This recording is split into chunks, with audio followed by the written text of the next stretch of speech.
Salve, povo que resiste! Estamos de volta. O Mundo de Papel está de volta. A gente tinha dado um tempo, né? E ele está de volta porque foi provocado. A gente foi provocado, né? Eu fiquei provocado por uma situação. O mês de abril é um mês cheio de provocações, né? O mês de abril tem Dia do Índio, suposto descobrimento do Brasil, tantas coisas, né? E também tem a Páscoa, né? Eventualmente ela até acho que caiu já alguma vez fora de abril, mas abril é aquele mês ali da Páscoa, do ovo de chocolate, dessa história toda que você aí da cultura cristã, judaico-cristã ocidental está bem acostumado.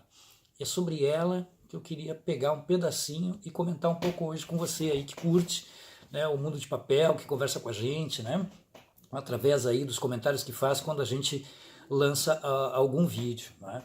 É sobre a cultura judaico-cristã, né? Essa cultura que é hegemônica, de alguma maneira, nos países do Ocidente. Né? Por quê? Porque, de novo, nessa Páscoa de 2019, a gente teve, né, como sempre tem nas Páscoas, eu diria que nos últimos 20 anos isso é mais forte, uma discussão sobre a imagem de Cristo. É bem interessante isso, né? Eu tenho uma curiosidade pessoal por esse assunto há muitos anos já, leio, né, de forma evidentemente não dedicada como um especialista no tema, mas como alguém que se interessa, né, pelo tema do cristianismo em geral, mas especificamente sobre a possibilidade de um Jesus histórico. Né? E voltou então uma discussão sobre a imagem de Jesus, a discussão em torno da imagem real de Jesus, ou seja, primeiro a gente tem que partir então de um princípio de que ele existiu como pessoa, né, como um ser humano real, concreto.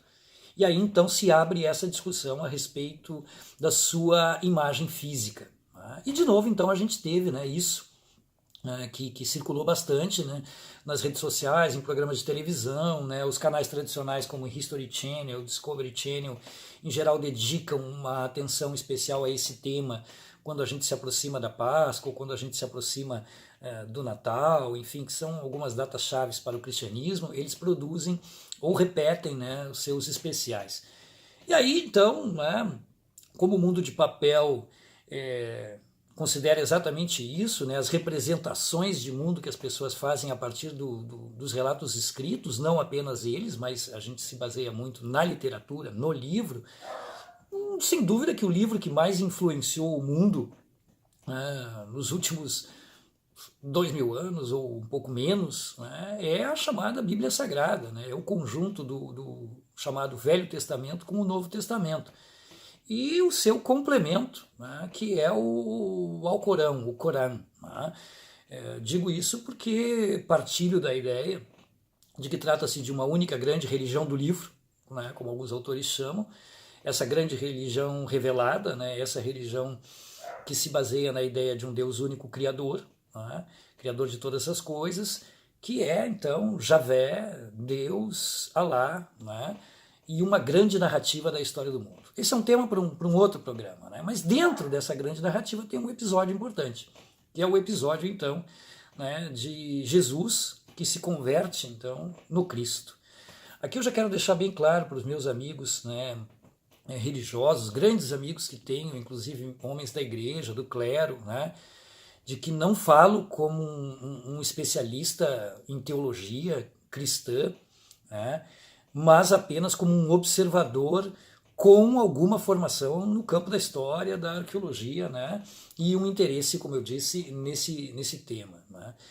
Então, primeiro vamos começar por aí. Né, a possibilidade de um Jesus histórico, para mim, como para outros que se interessam, ela é real, ela é concreta, né? Eu partilho também da ideia de que existiu uma figura, uma pessoa, aproximadamente 2000 anos atrás, na região da atual Palestina, Israel. Essa pessoa era da comunidade judaica, da comunidade hebraica, né? Partilhava então da religião do judaísmo, e essa pessoa, como outros da sua época, teria promovido uma mudança radical dentro do judaísmo. Né? Talvez não exatamente a pessoa em si, em vida, mas os seus seguidores a posteriori. Bom, esse, digamos, micro resumo, né, se isso é possível, né, esse pleonasmo, um micro resumo, enfim, estou brincando, né, é só para dizer que, bom, essa é a ideia geral, né? A ideia geral de que essa figura pode ter existido, de fato, né? E se existiu, tinha um rosto, né? Se existiu, tinha uma forma física, se existiu, pertencia a uma etnia, se existiu, falava um idioma, né? E tinha hábitos culturais específicos de um determinado grupo, né? Então, para a gente poder conceber isso, né, de que essa pessoa existiu, a gente tem que voltar então às fontes que se referem a essa pessoa. Não vou falar aqui longamente sobre o Jesus histórico, há grandes especialistas sobre isso. Vou citar de cara dois, né, um estrangeiro e um brasileiro. John Mayer, com seu livro extraordinário Um Judeu Marginal, né, em 3 volumes. O primeiro volume é, para mim, o mais significativo, né, foi uma leitura que mudou muito a minha visão a respeito do Jesus histórico, né, do chamado Jesus histórico. Então, John Mayer, Um Judeu Marginal, é uma obra de absoluta recomendação para quem tem interesse no assunto. E o brasileiro, né, o professor Chevitarese, é um especialista nesse campo no Brasil, talvez um dos grandes especialistas nesse campo do Brasil, tem obras publicadas sobre o tema, né? Aqui no Rio Grande do Sul nós tivemos o professor da Canal, né, que publicou um livro específico. Eu posso estar equivocado, me perdoe aí o professor da Canal, mas é algo como O Jesus que eu conheci, O Jesus que eu encontrei, algo assim, né? Há muitos anos atrás eu fiz um pequeno curso com o professor da Canal sobre esse tema, foi uma das primeiras incursões nesse assunto e gostei de ter feito, né? O professor da Canal mostrou uma erudição muito grande, nós, os poucos que fizeram o curso ali com ele, tivemos boas oportunidades de conhecer autores, né? E aí foi quando eu comecei a perceber, né, o quanto era interessante e fascinante esse tema, né? E me recordo muito dos debates com o professor da Canal a respeito de Flávio Josefo como uma fonte, por exemplo, né, esse judeu romanizado, Flávio Josefo, né, que é um dos poucos autores fora dos textos bíblicos a fazer uma referência sobre os cristãos e o cristianismo, né? Esse é um primeiro aspecto importante, então. Existem poucas fontes fora dos textos bíblicos ou apócrifos cristãos que façam referência a Cristo, a Jesus e aos cristãos, né? Isso não significa que isso invalide, né, a existência real dessa figura e os acontecimentos dessa história, não invalida, né?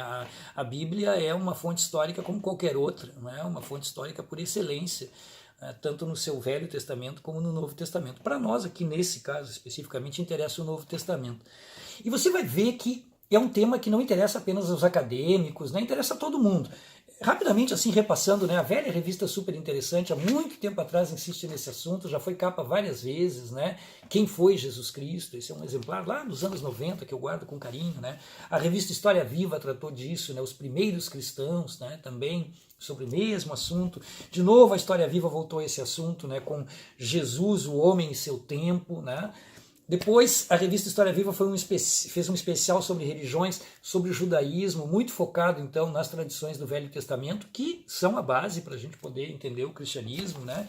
E ainda uma revista especial da Super Interessante, um fascículo especial, A Face Oculta de Jesus. Aqui dou assim, ó, 1, 2, 3, 4, 5 exemplos de dezenas ou talvez mais, né, que a gente tem nas bancas, que encontra nas bancas de revista no Brasil, né, com matérias que óbvio que são superficiais, porque são matérias para uma leitura rápida, mas atingem um público razoável, né, um público que a gente não tem muito como mensurar, mas é um público que se considera razoável, né, e a gente sabe que quando esses temas estão na capa, as revistas vendem mais, isso é dito por proprietários de bancas de revista, né, que trabalham nesse segmento, da mesma forma que, lamentavelmente, quando Adolf Hitler está na capa das revistas ou tem alguma múmia ou alguma pirâmide, as revistas vendem mais. Esse é um outro fenômeno também para ser discutido em outro momento, né?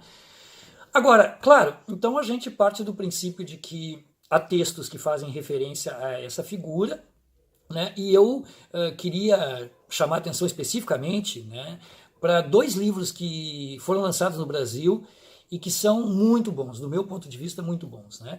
Um deles se chama O que Jesus Disse, O que Jesus Não Disse, né? Seu autor é Bart Ehrman, né? Um teólogo cristão, né? Um dos grandes especialistas internacionais nesse assunto, né? E o outro livro que foi lançado no Brasil, ele tem vários outros livros, né? Jesus Existiu ou Não, né? Eu diria que você está interessado em incursionar nesse assunto, além do John Mayer, além do Chevitarese e outros autores que você encontra por aí, eu recomendo muito o Bart Ehrman. Tá? Eu recomendo muito o Bart Ehrman. Porque ele tem um texto fluido, ele fez esse livro para grande público, essa é uma das coisas também que é importante do Bart Ehrman, ele escreve para grande público, né? Embora ele seja um acadêmico, especialista, ele narra muito bem a sua trajetória no livro O que Jesus Disse e o que Jesus Não Disse. E o que o Ehrman nos oferece? Ele nos oferece um estudo detalhado da escrita do texto bíblico, especificamente do Novo Testamento, né, nesses dois livros, para responder essas duas perguntas. Né? Num, ele quer saber, de fato, que palavras atribuídas a essa figura histórica Jesus podem ter sido em algum momento proferidas por ele próprio ou não, isso seria o que Jesus disse e o que Jesus não disse, e aí ele faz uma imersão forte nos textos do Novo Testamento, uma explicação muito primorosa sobre os apócrifos, sobre os textos que não entraram no cânon, que não fazem parte dos 20 e poucos livros do Novo Testamento, lá onde estão, então, Mateus, Lucas, Marcos, João, Atos dos Apóstolos, as cartas de Paulo, enfim, os livros que fazem parte do Novo Testamento, e aqueles que ficaram de fora. Né? Ele faz uma discussão importante sobre as fontes que precedem, por exemplo, Marcos, Mateus, Lucas e João. Né? Ele tem uma explicação sobre isso, porque os especialistas sabem, os textos que fazem referência aos acontecimentos da vida de Jesus começaram a aparecer em torno de 40, 50 anos depois de Cristo. Isso então nos coloca aí em torno de no mínimo 20 ou 30 anos depois da morte, né?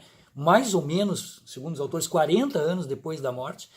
Imaginem que 40 anos depois, né, muitas versões circulavam, e esse é o mais interessante do início dessa história, né, esses primeiros cristãos que estão espalhados, né, no entorno do Mediterrâneo Oriental, né, no Oriente Médio, no Egito, onde hoje é Turquia, Síria, né, esses primeiros cristãos estão produzindo textos para registrar essa história, e esses textos têm diferentes interpretações sobre o que havia acontecido. Muito tempo depois vai se estabelecer o cânon, então, aqueles que são os que valem, aqueles que vão ser o relato oficializado por uma igreja que vai se oficializando e se transforma na Igreja Católica Apostólica Romana. Né? Então, são os 4 evangelhos que todos conhecem, mais, né, os outros complementos do Novo Testamento, com, claro, um papel especial para Paulo, né, que é talvez o grande arquiteto, como alguns dizem, do cristianismo, né, pelas suas propostas de centralizar, né, alguns elementos-chave, como, por exemplo, vã seria a nossa fé se não fosse a ressurreição. Isso é uma frase atribuída a Paulo, né, e que, bom, já denota, né, a ressurreição é central, sem ela não existe cristianismo, então crer nela é um fundamento dessa religião. Né? Bom, enfim, apenas para dar um exemplo. Né? E no segundo livro, Jesus existiu ou não, ele então avança, né, nessa questão e diz, bom, a partir desses textos, com esses fragmentos, compondo esse mosaico, né, dá para dizer se Jesus existiu ou não? Bom, eu não vou ser indelicado e dizer para você a que conclusão chega o Bart Ehrman. Né? Eu recomendo que você leia, né, com calma, saboreando, curtindo, procurando as informações que ele dá de outras obras, quando possível, cruzando com outros materiais para chegar à sua conclusão, né? Porque aqui ninguém conclui nada nesse assunto, nós não temos autoridade nenhuma para isso. Né? O que a gente está fazendo é estimular o interesse por essa discussão, justamente porque, de novo, esse ano, né, eu acompanhei a volta do debate sobre a forma física de Jesus. Né? Então é isso, quer dizer, primeiro tem que se conceber que há um Jesus, né? Esse Jesus existiu historicamente, a gente usa então esses autores, os textos históricos, as fontes sagradas e não sagradas, né, das escrituras, aquilo que está dentro, aquilo que está fora, né? E vai construindo esse mosaico. E aí, claro, a gente entra nessa discussão, né, das representações de Cristo. A maior parte delas são do período medieval, tanto o medieval da Europa Ocidental quanto o período do Império Romano do Oriente, o Império Bizantino, né, com a sua sede em Constantinopla, e depois as outras representações todas, né, que se estenderam ao longo da Idade Moderna, né, e até o tempo contemporâneo. E aí aparece essa discussão, né, a respeito das imagens de Cristo.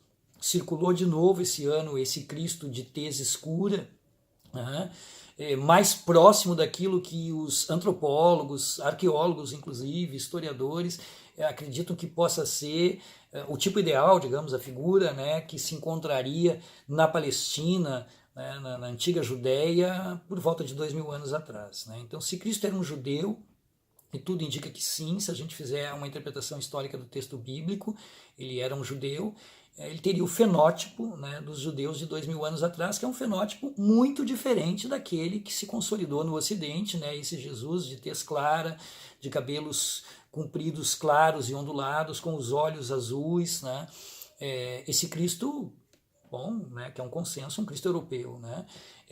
Isso, como eu disse, é um consenso já entre os historiadores, que é uma representação, né, apenas como muitas outras, né,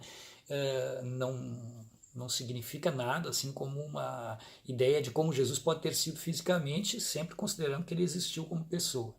Eu partilho dessa ideia, eu acho que ele tem mesmo, né, a possibilidade muito grande desse rosto, esse rosto que circula com uma tez mais escura, com um cabelo diferente, com uma barba mais cerrada, não aquela barba, né, composta, com tanto desenho, com tanta beleza plástica do ponto de vista da estética europeia. Né? E é isso, né? Essa é uma dúvida que permanece, e tudo que diz respeito a Jesus é polêmica, sempre vai ser, né? A gente acompanha aí, eu sou professor de arqueologia do mundo antigo, onde a gente trata lá de arqueologia bíblica em algum momento, e a gente acompanha, né, a sequência de tentativas de relacionar objetos da cultura material, né, à vida de Cristo. Então você tem o Santo Sudário em Turim, tem todas as histórias do Santo Graal, tem a lança, né, de Longinos, que teria espetado o corpo de Jesus, tem aquele ossuário que apareceu em Israel uns anos atrás, que tanta polêmica gerou, tem a tumba de Jesus, que virou um documentário, né, lá em Israel. Ou seja, tudo isso faz parte, de um esforço muito grande de vincular algum objeto a essa figura, porque esse objeto imediatamente é sacralizado. A Igreja Católica não reconhece nenhum deles como um objeto que oficialmente, né, concretamente teve contato com Jesus. É uma precaução que a Igreja Católica tomou sempre ao longo da sua história, embora a gente saiba que durante a Idade Média, aquela brincadeira que se diz, né, se fosse juntar todas as madeiras e pregos que se disse que era da cruz de Jesus, dava para construir um Empire State ou mais, né, tal as invencionices da Idade Média. Mas descartando isso, não há nada mesmo que nos garanta. Né?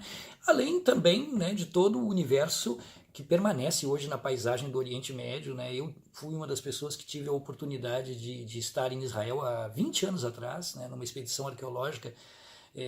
Eu era, na época, mestre em arqueologia pela Pontifícia Universidade Católica do Rio Grande do Sul, e uma equipe da Universidade Federal do Rio Grande do Sul montou um projeto, eu me integrei nesse projeto, e fomos para Israel, o projeto Apolônia, que teve sequência depois por muitos anos, um projeto que teve muitas expedições com brasileiros. Né?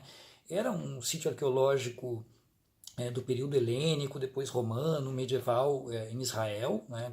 15 quilômetros mais ou menos de Tel Aviv. Foi uma oportunidade muito interessante que eu tive de, junto com colegas, conhecer Jerusalém, conhecer Cesareia, né? Circulamos um pouco lá por esses locais, né, considerados sagrados, e é uma experiência muito boa, porque a gente consegue perceber por que tem tanto impacto, né, nas pessoas você querer relacionar qualquer objeto com essa figura.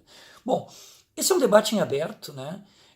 O mundo de papel sempre atento, né? E o que as pessoas se sentem provocadas através da leitura, e sem dúvida esse é um tema que não termina nunca, né? O Jesus histórico. Né? E acho importante voltar a ele com esse olhar assim de especialistas, né? Para pensar, né, nessa grande transformação que essa religião provocou, né, ao transformar o monoteísmo judaico-hebraico numa religião que se expandiu, né, e que hoje, junto com o Islã, né, que então, em outro momento vamos falar disso, seguindo a tradição desse monoteísmo, desse Deus único, é hegemônico no mundo. Né? Hoje a maior parte das pessoas do mundo são monoteístas que, né, fazem reverência a esse Deus que é o antigo Deus hebraico, né, que é o Deus cristão, que é o Deus do Islã. Né? Então, estamos lidando com algo que tem um significado, um poder no mundo todo e sobretudo no Ocidente, que não é pequeno e não é desprezível, por isso que a gente trata com todo respeito esse assunto. Eu aqui citei apenas alguns autores para instigar o seu interesse, né? Porque é um tema que tem a ver com isso, tem a ver com as ideias desse homem, né? Esse homem que podemos acreditar que existiu como pessoa, e ideias que estão presentes até hoje, né?